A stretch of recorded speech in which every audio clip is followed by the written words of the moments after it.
You're ready to start whenever they're ready. Okay.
Roll call, please.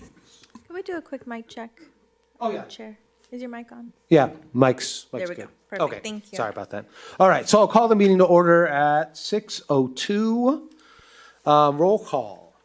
Councilmember Voigt, Here. Councilmember Martinez, Here. Treasurer Patel, Chair Vanderpool, Here. Vice Chair Sierra stated he would be absent this evening, asked for an excused absence, and Business Member Rader. All right, so any requests for excused absences? Just Mr. Sierra. All right. Let's see. Adjustments to the agenda. Any adjustments to the agenda? Okay. Any conflict of interest disclosures? All right. So Pledge of Allegiance. Ron, I'll let you do that for us. Ready? Begin. I pledge allegiance to the flag of the United States of America and to the republic for which it stands, one nation, under God, indivisible, with liberty and justice for all.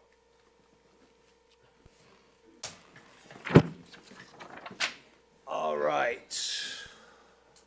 So now we're moving on to action items. GASP 87 and 96. So that is Lisa? Yes, Right? that's All right. me. You're up. Good evening. So I know we called a special meeting to talk about the draft ACFR, but we decided to use some time to roll out some policies. So I'm going to talk about this one. Jennifer will do the next two. Effective June 30, 2022, we implemented Governmental Accounting Standard Board 87, which is accounting for leases. And then last fiscal year, June 30, 23, we did 96. So the department's challenged with trying to implement this on every single transaction. So as you can imagine, we probably have some subscription software for Adobe that's like $150. And so the best accounting practices state that you can set a materiality level. So we have two policies. In essence, they kind of both read the same. We went with a total contract price of $25,000. So anything underneath $25,000, we would not go through the process of calculating fair market value of a right to use an asset. So anything under that would not qualify. And the reason why we're recommending this materiality level is because this will reduce the cost to implement the pronouncement while ensuring that the city's ACFR does not omit material financial information. So with that, I'll take any questions.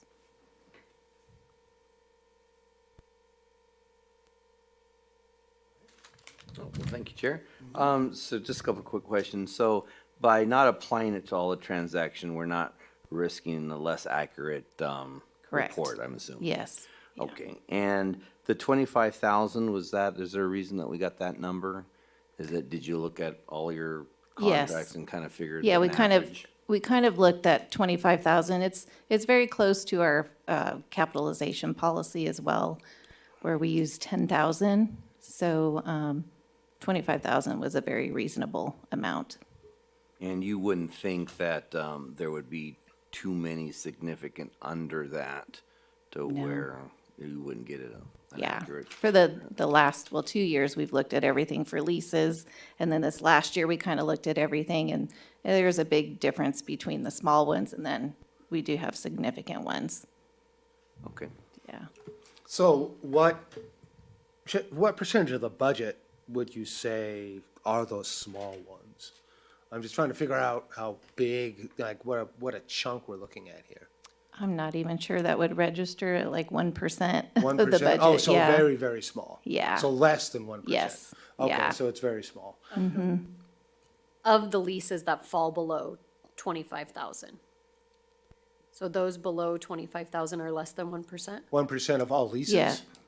Or the budget? Of the budget. Okay, that's the Yeah. budget. Okay. What percentage of all leases is it, do you know?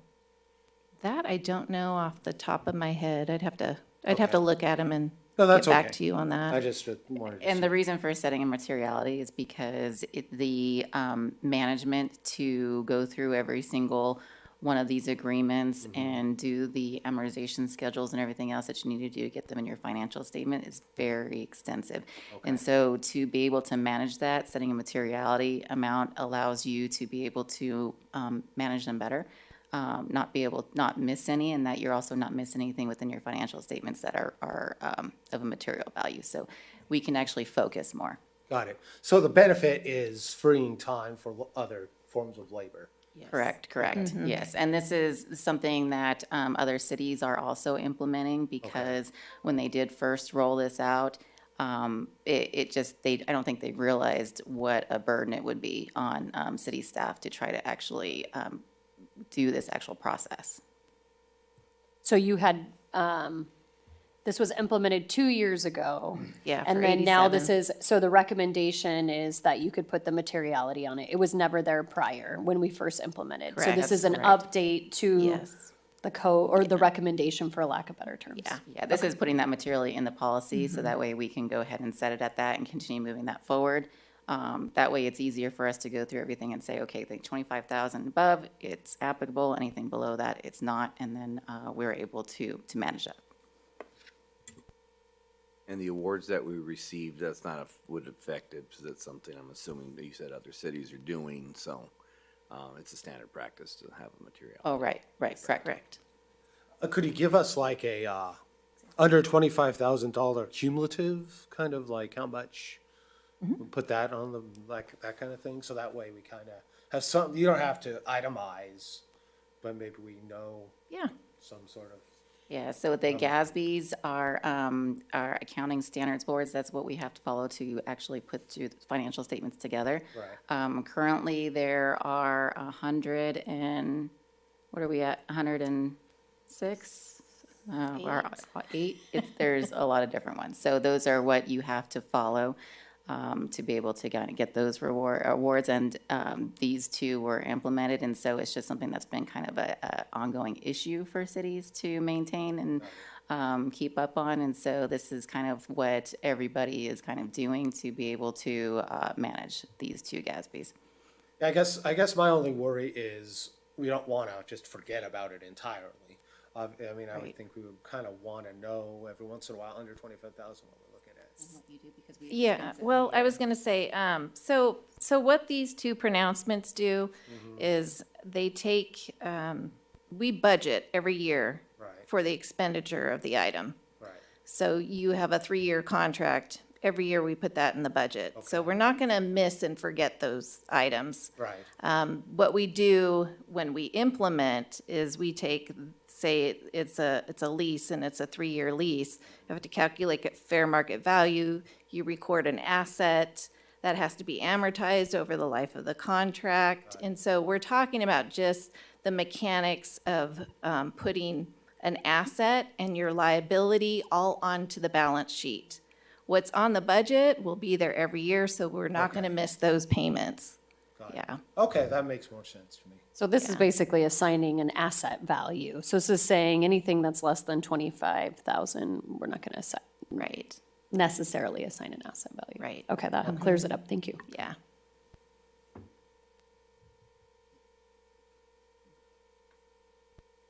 All right. What, we need a motion? Yes, unless there's any more questions, are we good? Okay, cool, then let's go ahead and move on. Let's do the motion. I guess we could take this time. Do you have any public comments? I have no written comments. Ravina, do we have any callers on the line? No callers on the line. Okay, so, what are we, review and discuss? Recommend modification, recommend, okay, so we're moving it forward. I'll make a motion, that's fine. To move it forward, To move it forward, yeah. I'll second. And for this committee, we can do, all in favor say aye. Aye. Aye. Aye. Any noes? Thank you.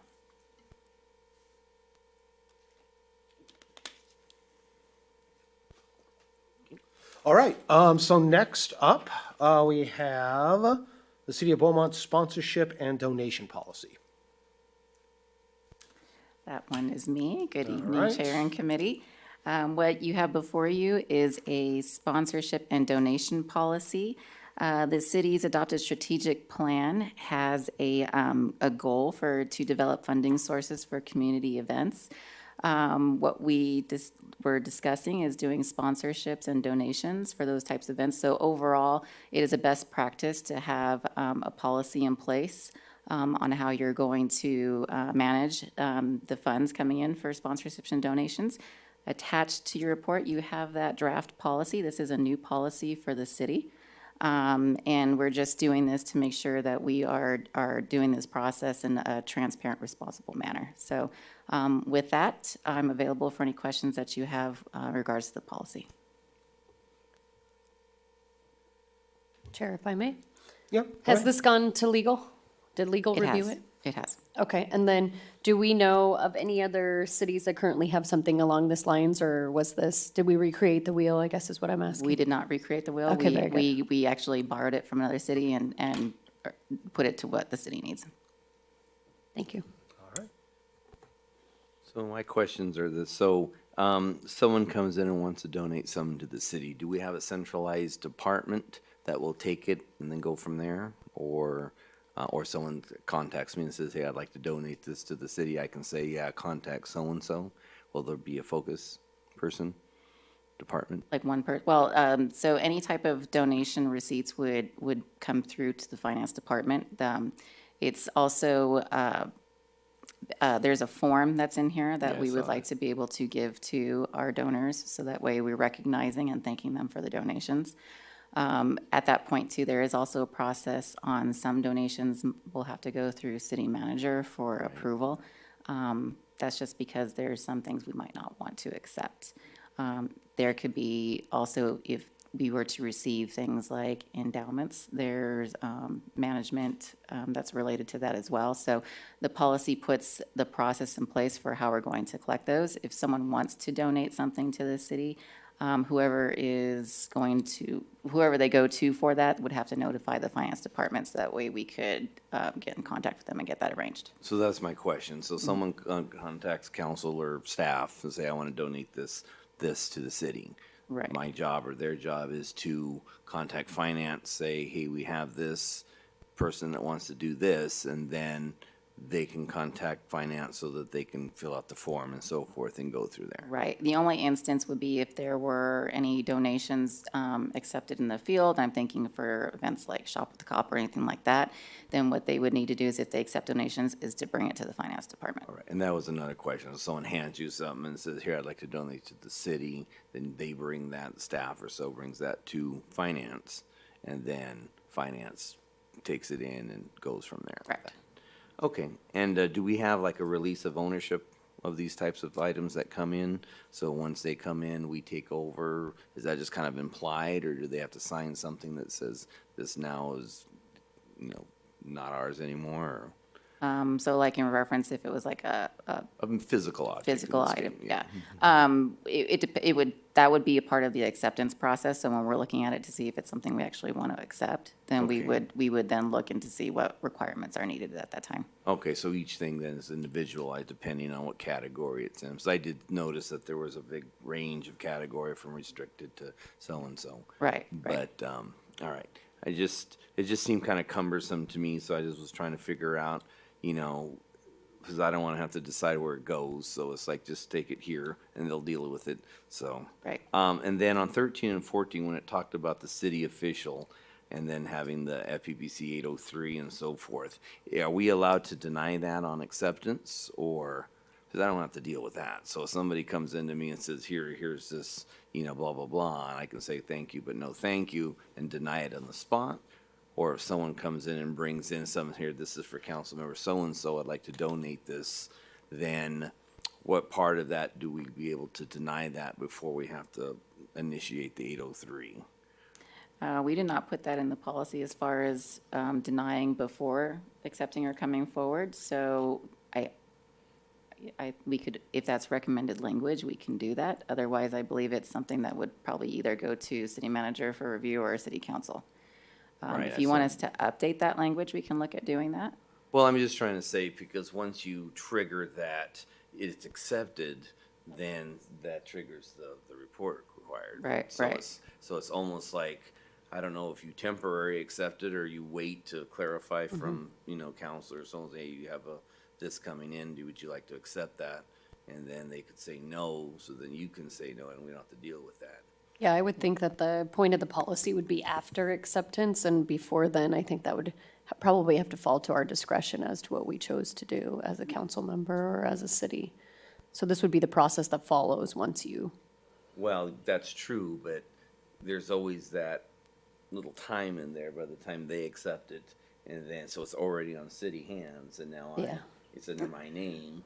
So if I don't get the, you know, the information and stuff, then I have to sit there and figure this out. I just don't want to have to deal with that. yeah. And So, realistically, we would not accept something for a council member without contacting the council member all right, then first. that, as long Or pointing the person to the council member. okay, I think that's. Yeah, I think that would- As long as that's an implied or, Right. you know, a written rule, or unwritten rule, that's fine. Protect yourself. Yeah. So it's in-kind donations handled the same way? Go through the process that you Right. mentioned? Right, yes. Yeah.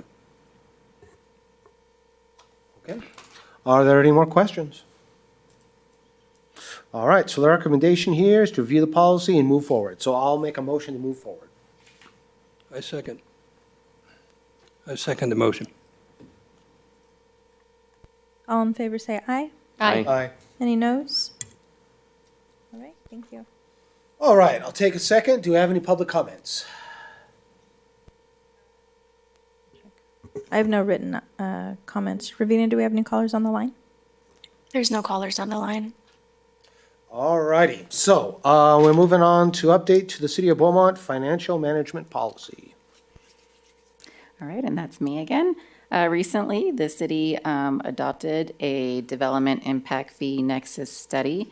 As a part of that process, it was requested by a council member to put in the policy that we would review development impact fee studies every 5 years rather than the required legal 8 years. And so what we did is we put it in our financial management policy. You'll see there was a small section that was added. And that is to say that the city will do all that they can to review it every 5 years rather than the required every 8. And legal has reviewed and agreed that that language is sufficient in the policy. That's it for my report. If you have any questions, I can answer them. Go ahead, Ron. Do you have a question? No, I'm good. You didn't, you're good, okay. I'm interested, what was the city council's rationale for changing it? I can give you a little bit of a background on that. Okay. So during the development impact fee study, we were implementing some fees, and it's based off of your CIP, so Okay. your capital improvement plan. Got it. And currently, our capital improvement plan is based off of a 5-year plan. Okay. So as we were kind of looking to that, it is to align those two together essentially as we're kind of looking at that. And that's where the 5-year timeframe came from. Okay. And what development impact fees do is basically is the development's fair share. So as we're looking at new projects or new projects are being added or projects are being changed, it's, to follow that time frame so that we're kind of staying along the same course. Okay, that answers my question regarding every 5 years. How much does it cost the city to do this, The study, the study? so this last one was around 120,000 after it was said and done. So you're spending 120K to find out the information. So describe, once you find out the information, how does that process all play out in terms of the council making a decision? So the study looks at the projects, as Councilmember Voigt said, so it takes your projects and it has a reasonable basis for how you're charging fees to developers. And so what they're doing is they're always looking at either if it's for current, future funding of their portion of mitigation for the development and their portion that's due on those projects. And so when they're looking through the different fees, they're determining what should the fee be set at. So what the study does is it says, okay, you're either over or under, and then you're adjusting your fees based on the study. And who pays the fees?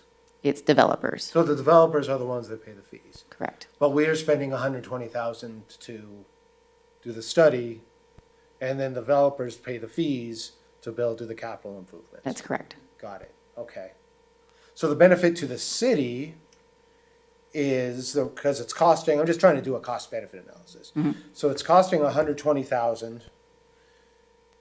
Ultimately, how much revenue do you think is gonna be, do you have an estimation of how much revenue is raised by these fees in terms of I guess you wouldn't know necessarily unless they were approved.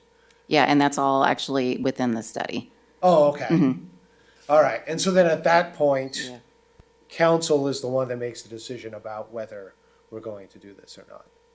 Whether you Okay. implement the fees. And council has the decision to modify the fees. Okay.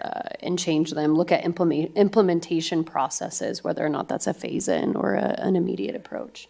I think, though, you do bring up a good point, looking at the cost to it, while it's millions. Right. I'll just put it in that perspective, hundreds of millions of dollars is what is returned. Right. But and so I think you're looking, like you said, at that cost benefit. And one thing, if we do this every 5 years, you are gonna pay 120,000 when you would pay, 3 times when you would pay it twice. Okay. But, the question is, are you keeping up with more real-time projects? Right. Any additions that need to be updated within that time frame? And then, is everybody being fairly managed with regards to their contribution?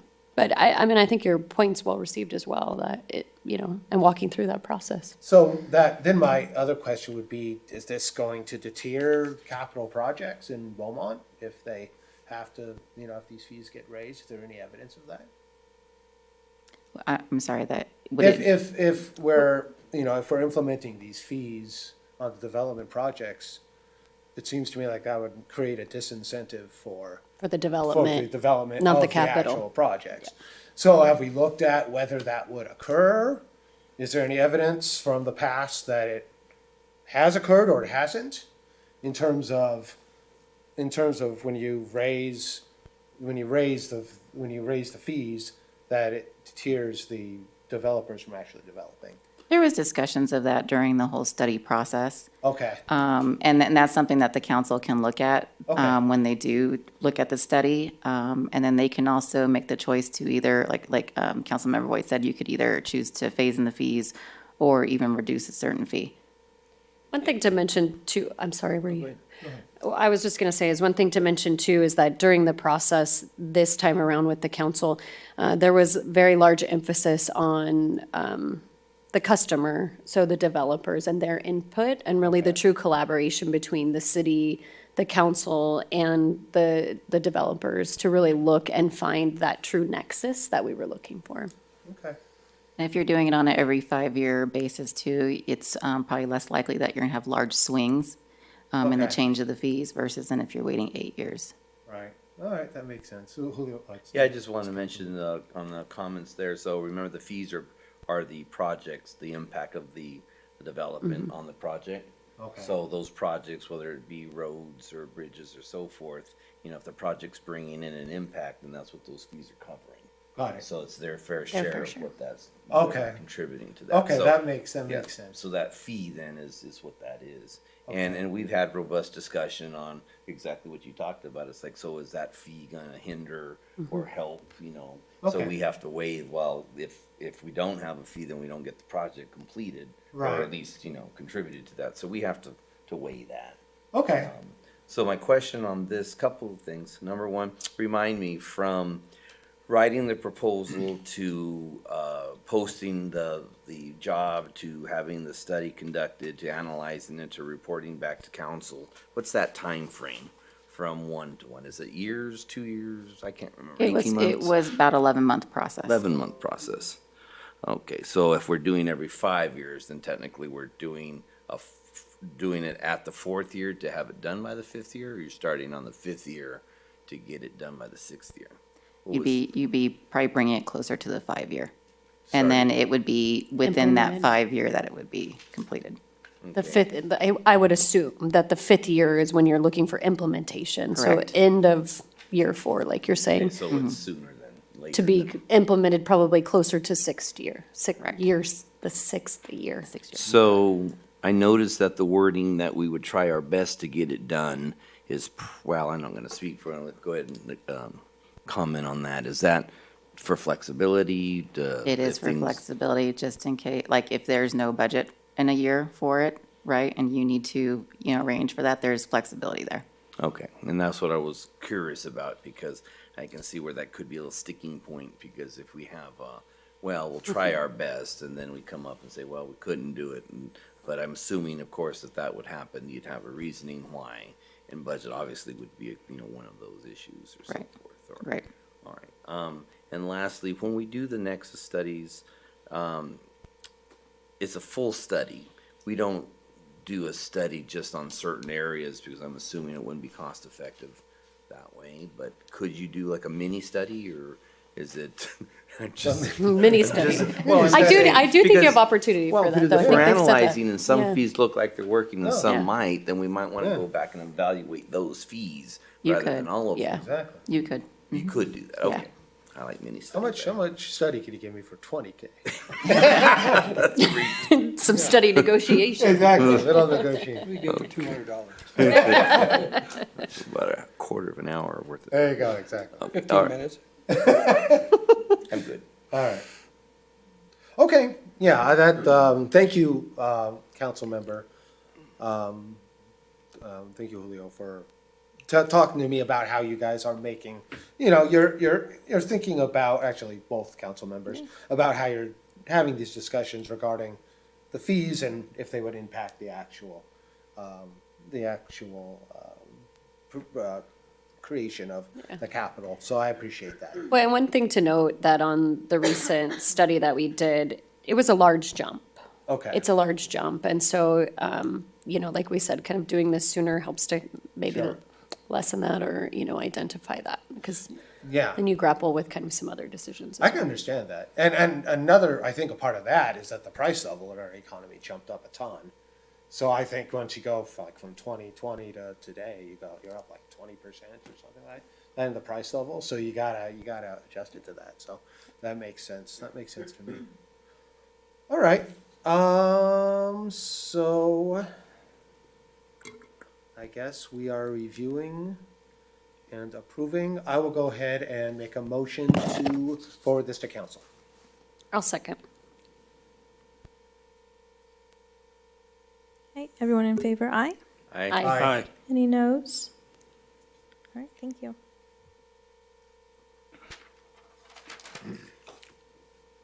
All right, so next up is, well, I'll take a second. Do we have any public comments? I have no written requests. Ravina, do we have any callers on the line? No callers on the line. All right, so now we're looking at the draft annual comprehensive financial report. So, Ms. Eustachian, you're up again. I'm going to hand this over to Lisa. She did a lot of work with this audit, and I'm going to give her. Oh, okay, cool. Well, very good. All right, so we have on the line Veronica from Rams. She's going to do a small presentation first, which kind of describes the audit. And so I'll turn it over to her, and then I will follow it up with another PowerPoint as well. Thank you, Lisa. Good evening, everyone. My name is Veronica Hernandez. I am the audit manager on this engagement. Like Lisa said, I have a short presentation. Give me a moment while I bring it up. Okay. So I'd like to start with the city's responsibility, and that is to present this financial position and results of its operations fairly in conformity with generally accepted accounting principles, also known as GAAP. It is to adopt sound accounting policies, provide reasonable accounting estimates, establish and maintain internal controls, and prevent and detect fraud. The responsibilities of the auditor are to obtain reasonable assurance that the financial statements are free of material misstatements. It is to examine on a test basis evidence supporting those amounts and disclosures, assess whether accounting principles used, estimates made, and evaluate the overall financial statement presentation, and then review the city's internal control policies and procedures, and ultimately express an opinion as to whether those financial statements are in conformance with GAAP. Our audit process consists of two phases. The first is an interim audit. We have an internal control review and a detailed assessment. We update our understanding of the entity's policies and procedures. We review current internal control systems in place, and then test controls over the various cycles. Our year-end audit is based on a sample audit of the financial records. We inspect relevant documentation, make inquiries about policies, procedures, significant transactions and events, and then confirm balances and transactions with third parties and perform analytical procedures. Lastly, we will compile all the financial statement data and supplemental notes with the help of the city staff and develop our opinion. Our opinion is that the financial statements are fairly presented in all material respects. We issued an unmodified opinion, which is the highest level of assurance. All significant accounting policies have been consistently applied, estimates appeared reasonable, and disclosures have been properly reflected. Other key points to note is there was no disagreements with management, no material errors or irregularities were discovered, no significant accounting issues noted, and no material weaknesses nor significant internal control deficiencies. So that concludes my presentation. I'd be happy to answer any questions as it relates to the audit.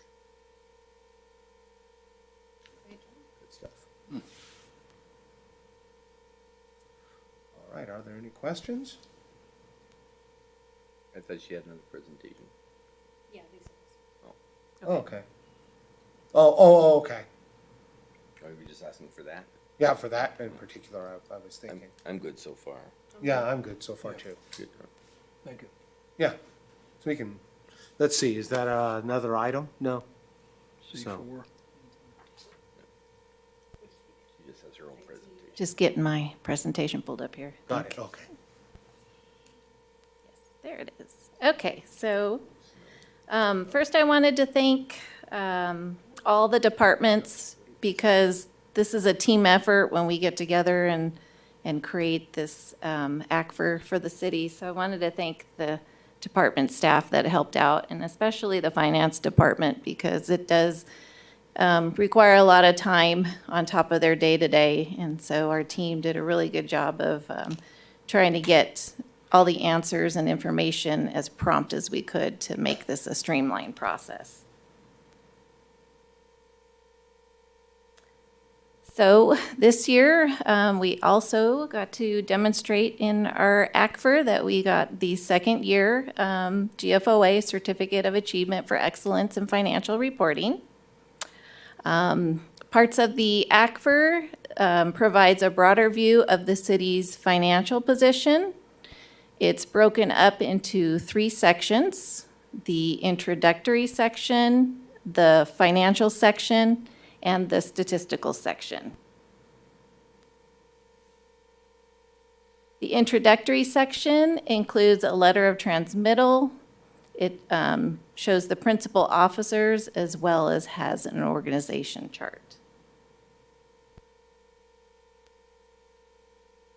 The financial section includes the independent auditor's report, which Veronica just kind of went over for you. It has management's discussion and analysis.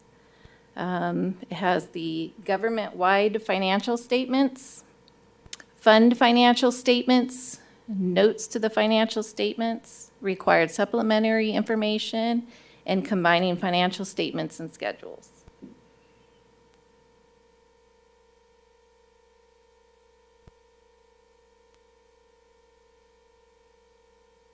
The government-wide financial statements is a broad overview of the city's finances, which is similar to what you would see in a private sector business. It's more of a long-term focus, and the activities are classified as governmental and business type. So the government-wide statement of net position is found on page 15 of your draft ACFR report, and the city's total net position change from fiscal year 23 is 49.8 million increase. So you can see that the city assets, which is what we own, is 807 million, and then the city liabilities of what we owe is 222, which gets you your ending year financial position of 585. Are there any questions on this slide at all before I move on?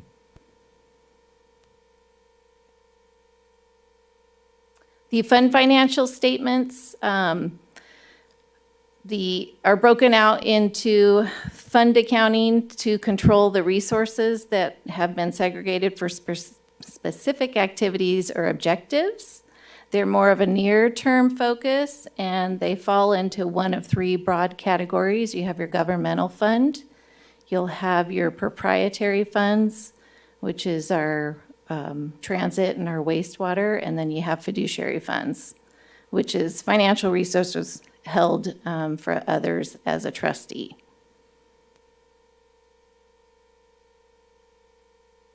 The general fund operating results are found on page 23 of the draft ACFR. The general fund revenues for fiscal year 24 was 64.8 million, which is an increase of 806,000 from the prior year.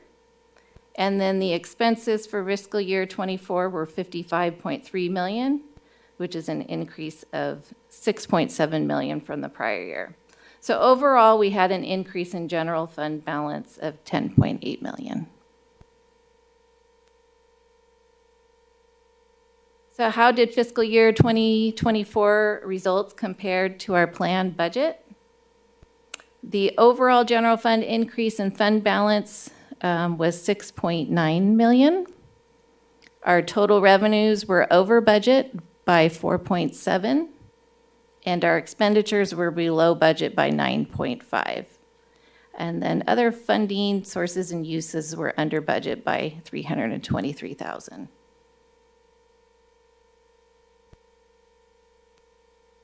So this is just a little recap. We kind of go over this once a year of our fund balance categories.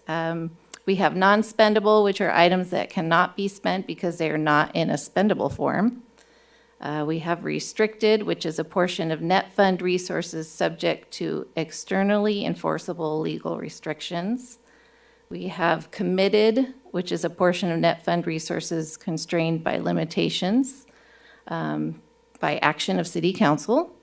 And then we have assigned, which is a portion of net fund balance reflecting government's intended use of resources. And then we have unassigned, which is the available resources. So the total fund balance at the end of fiscal year 2024 was 48.8 million, and that's found on page 20 of your ACFR. But that doesn't mean we can spend the full 48.8 million.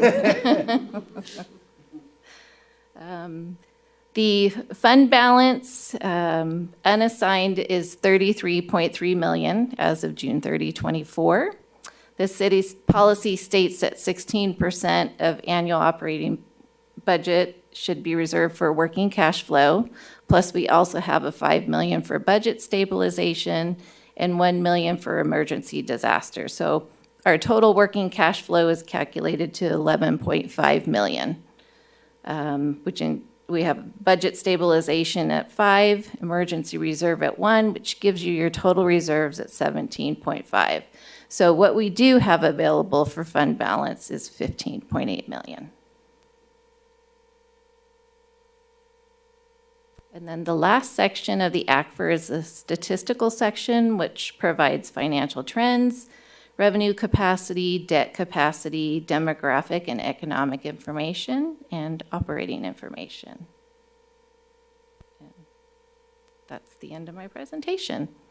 I do want to highlight on the draft ACFR, there are some sections of it that do have a yellow highlight because we were still working with RAMS on getting those pieces of information, but the core numbers will not be changing, so.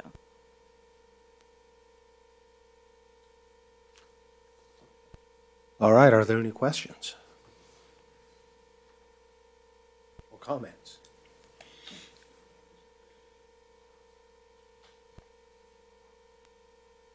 Yeah, I'll jump in just a couple. So, Go ahead.